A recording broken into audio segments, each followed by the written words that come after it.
Hey everybody, if you're opening a sandwich shop, one of the first things that you're going to encounter is creating a labor schedule. Creating a labor schedule doesn't have to be a complicated thing, especially for a small business like your sandwich shop. In this video, I'll show you how to build a labor schedule that revolves around your sales, your busiest periods, and getting the right amount of people out onto your floor to get the jobs done. The goal is to have the right amount of people at the right time at your sandwich shop without overspending, overstaffing, or burning out your team. Let's turn this into a system that you could use every week at your shop. So without further ado, let's get into it. One of the biggest mistakes I believe that we can make as small business owners is that we create the labor schedule first, and then we hope that the labor percentage works out at the end of the week. But I believe that process should be completely reversed. We start with the sales first, and then we determine if our business can afford the labor. When you build a schedule around the work that actually needs to be done at your shop, that's what's called a sales-driven labor model. In this example, we're going to use California as the basis for our shop example. In this California model and example that we're going to use today, you might find that the labor wage, average ticket price, and other expenses may vary significantly from market to market, but the methodology that we're going to apply can be used anywhere. The first thing that we want to do when we're building a schedule using a sales-driven labor model is respect our prime cost. If you recall, the prime cost consists of your total food cost and your total labor cost, which in most shops, a target should be about 55%. And what's that 55% made up of? Well, if you recall, 30% goes to your food cost and the other 25% goes to your labor. What's left over is 45%. 45% left for everything else, all your other expenses. And once those are paid, what's left over is the shop's profit.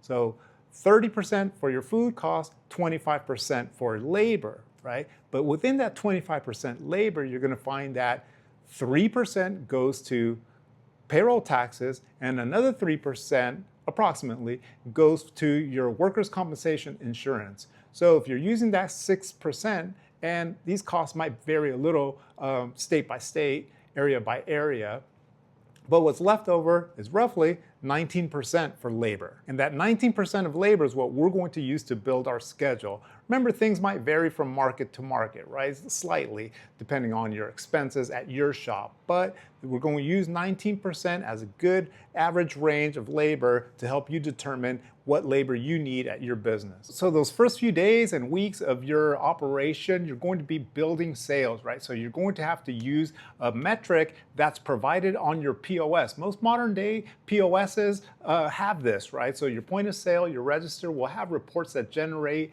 at the end of your business day, right? And they'll have a labor report. And on that labor report is a KPI, key performance indicator, that will show what your average transaction is.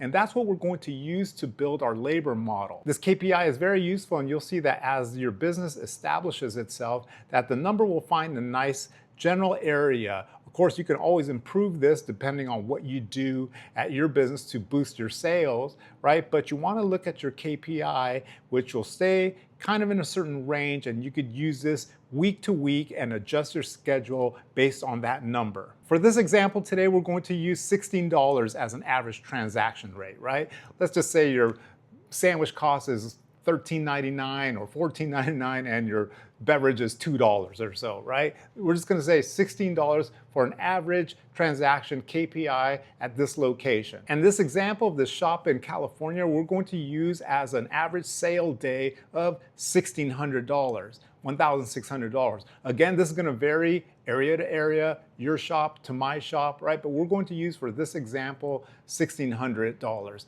The important thing is to know what your number is, what your average number is, what your average transaction number is, right? So in this example, we're going to use $1,600 of sales per day. What's important here with that $1,600 is of that $1,600, if you recall the labor percentage being 19%, we're going to multiply that 19% labor against that sales. And what that does is that gives us $304. $304 that you can use on a daily basis towards your labor. Now you know what you're dealing with. Now you know how you can schedule your staff, because you're going to use that $304 and you're going to break that down. You're going to break that down by your average labor rate. In California, again, using that, the labor rates are a little higher, check your rates in your market, right? But in California, $16.90, that's the minimum wage labor rate, so we're going to use that. So when we take $1,600, multiply it by 19%, and we get $304, right? Well, now we divide that 304 by $16.90, and what we get is that we can use about 18 hours of labor per day for our California shop. The thing about the 18 hours is generally you could be a little flexible with that. And what I mean is we need to build a schedule that actually works. And when we hire staff and we build scheduling blocks, you'll find that rounding it up to about 4 hours per shift will allow you to have 5 people on board if we call that 20 hours, right? And now what we want to do is determine how to build this schedule around the work, right? So different shops have different flows of customers, right? But usually work rises at some point in the day and then falls, right? So we want to be able to match our labor force with the needs of the shop rather than using any other type of system. This way we're going to get maximum efficiency from all the labor that's on board.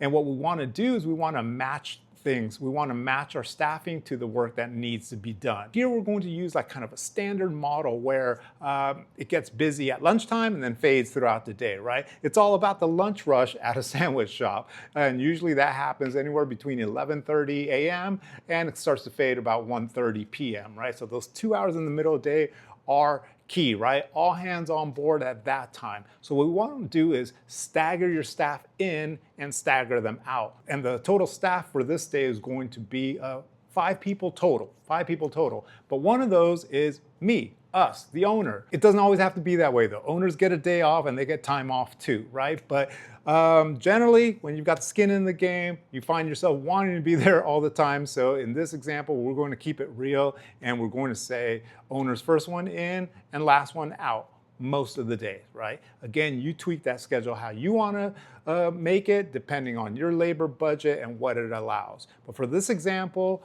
owner's the first one in. So the owner comes in at 8 a.m. and you already know there's a list of things to do. Why? Because you have a checklist ready to go, right? The opening procedures at your business. And these are there so that if you don't happen to be there that day, you're not there, well, somebody else can step right in and do this job for you, right? But they're generally going to be get the shop ready for the customer. That requires opening the line, getting it prepared, making sure everything is ready to go. This should have been completed the day before, so there shouldn't be any surprises. You're turning on equipment like the oven, making sure everything's working, your Wi-Fi is good to go, filling your sanitation buckets, your sinks, things of that nature, right? Whatever those are, and those tasks get done between 8 and 10. Some light prep can get done too, things that you can start getting going after you've got everything else set up at the shop. And that's your next team member. Your next team member is gonna come in about 9:30 and they're gonna work a 4-hour shift,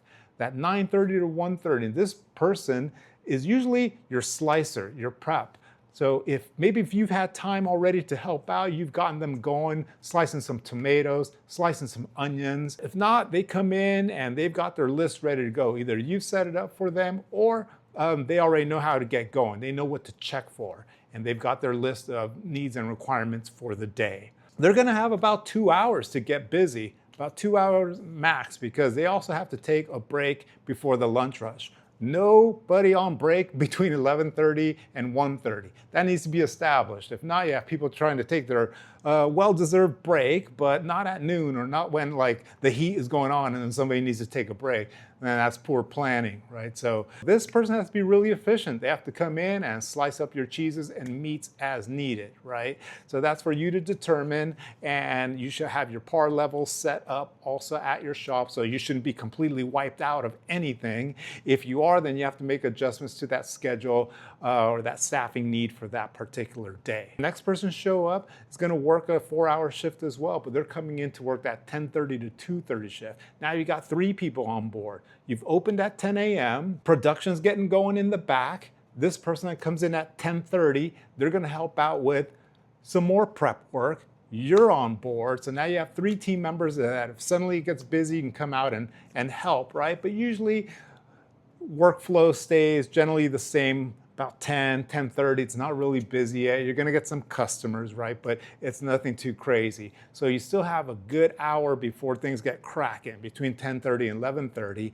And again, you're organized and you've got your checklist going. So you know what needs to get done during that time. The workload should match the labor staffing at that point. Next person's gonna come in is going to be there for the lunch rush. They come in about 11:30 and they're working another 4-hour block like all the other people, and they're working 11:30 to 3:30 p.m. Now we've got the owner, us, and 3 people on board. That's a total of 4 people, and that's gonna be it for the lunch rush. Okay, because that 9:30 a.m. person is going to be leaving at 1:30, that 10:30 p.m. is going to be leaving at 2:30, then 11:30 is going to be leaving at 3:30. And later on in the afternoon, as you start the replenishment and shop shutdown procedures, that 2:30 to 6:30 p.m. staff member is going to come in. That should be plenty. 4 people that are efficient and well-trained can handle a $1,600 lunch rush, no problem, right? If we need more, then it's usually a training issue. Something's going on, they're not being efficient, they're not being fast enough because they need to be retrained. Something's going on if they're taking a little longer and we can't handle that workload. Most of your action happens between 11:30 and 1:30, maybe 2:30. But that's when you have the most people on board anyway. So from 2:30 to 6:30, you're left with that other individual to handle the workload. So it's important to note that we want maximum efficiency from our team members. So how are we going to max out these tasks that need to get done? Training. So training is important. Training and communication, all the tasks that need to be done, the time limits, and the importance of them. So as you see, the labor follows the workload and the workflow.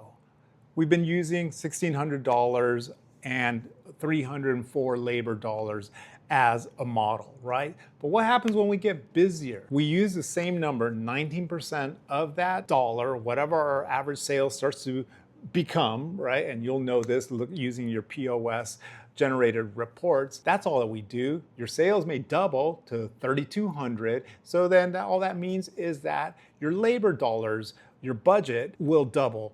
Instead of $304, we're gonna have $608 that we can use. So when we look at our schedule, we can break that down, right? We can break that down however we want.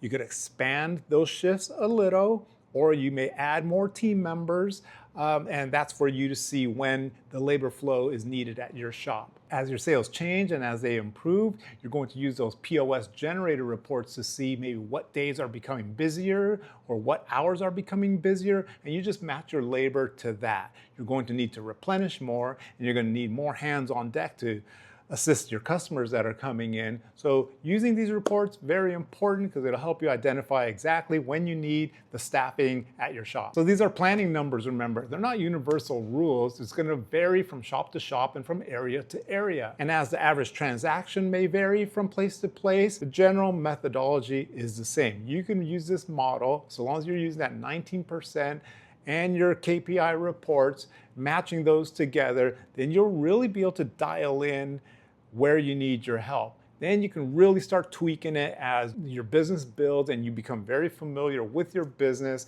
You find out what days are busier than others, what times are busier than others, right? And as staffing changes, you know exactly how to train individuals so that it matches your needs. So now I want to flash on the screen real quick, just putting it all together, okay? Putting it all together. How important this 19% labor target is, and at the end, how it translates to your bottom line. You're gonna see here, again, your food cost is 30% of sales. Your direct labor and wages, 19%. Here's that payroll tax and workers' compensation and insurance. We're gonna call that 6%, right? If you recall, 3% each is an average that we're gonna use. That gives you that prime cost of 55%, right? If you can tighten that a little bit more, because you can tighten up your labor by 1%, you can tighten up your food cost by 1% or 2%. Now that prime cost is maybe 52% or somewhere between 52 and 55%. Again, these are averages depending on your market or what your costs are. Now we're gonna look at everything else, right? Depending on what yours are very specifically. These are direct expenses. They don't fluctuate too much, right? It's why getting a good rent from the get-go, it's like you've paid yourself for the next X amount of years, because once you lock in that fixed cost, That's it. It's what you signed up for, right? So if you can get a deal, a good lease agreement right from the get-go, don't overpay for too much space that you're not going to use. This is really important because on average, rent can be about 8% of your total sales cost. So looking at it here, we're going to use that 8% as an average for your occupancy. If you can get that better, great. It's going to translate to your bottom line, your profit. Utilities, 4%. And if we're talking about heavy hidden fees, that credit card fee is numero uno. If 75% of the people are using cars using that $1,600 number, well, that's $1,200, and 3% of that is going to get you about close to $40 per day. So $40 per day adds up, right? $40 times 30 days, let's say, on average for the month. Now you've paid $1,200 in credit card fees, lost profit right out the door. Again, these are general numbers we're using for illustration purposes and examples, but I didn't just grab them out of thin air, right? These are actual really close to targets that you can use for your shop. Marketing, advertising for your shop should be about 2%. Insurance can be 2%. That one can vary also depending on the rates in your area. Repairs and maintenance, you should always budget something about 2% of your sales. Office and POS software, internet, 2%. Small wares, cleaning, things like that, 2%. And that totals up your quote unquote other operating expenses to 25%, right? You've got your direct expenses and your indirect expenses there, 25%.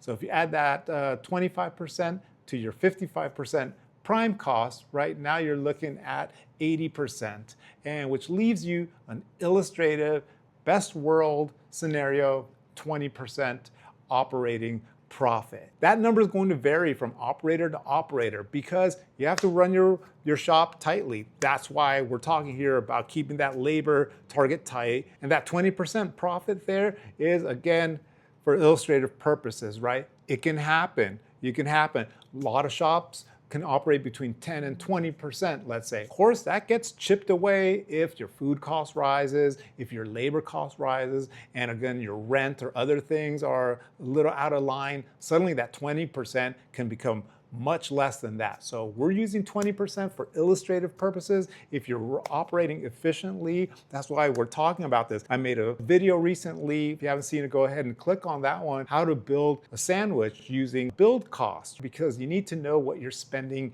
your money on. If you don't, a little bit gets wasted here, a little bit gets wasted there. Some's on food, some's on labor, some, because you didn't get the best lease agreement.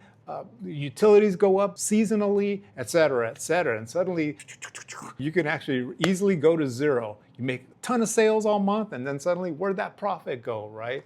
I know, because I learned through the years by making mistakes, and then in those mistakes, I learned the things that can make you better. So I became better. That's what I want to share with you, so that when you get into this business, it can be fruitful for you from the get-go, right? If not, it's going to be blind and you're going through days, not being as efficient as you can. And the end of the month, you're like, I worked so hard all month long, and where'd the profit go? So we have to be tight with our controls, and that gets us to the promised land. One other thing that's important that I want to close with is don't forget about yourself. Yeah, we get a day off too. Business owners get a day off. You should schedule that because that's good for your physical health and your mental health, all your relations and everything, right? When you first open, you're not going to have so much time off, right? It's not going to be that luxurious, but as you establish your team, as you get things rolling, as you establish your schedule, you'll find what day is best for you to take off, or what days you can come in a little bit later or leave a little earlier, but you have to make that time for yourself. Don't forget about you, right? We're important too. Without us, there's no business. So take care of yourself. That's important. So if you have any questions or comments, go ahead and drop that down below. I've also included in the description of this video some links that could be helpful for you. I hope that they are. That's about it. So until next time, guys, I'll talk to you soon. Take care. Bye.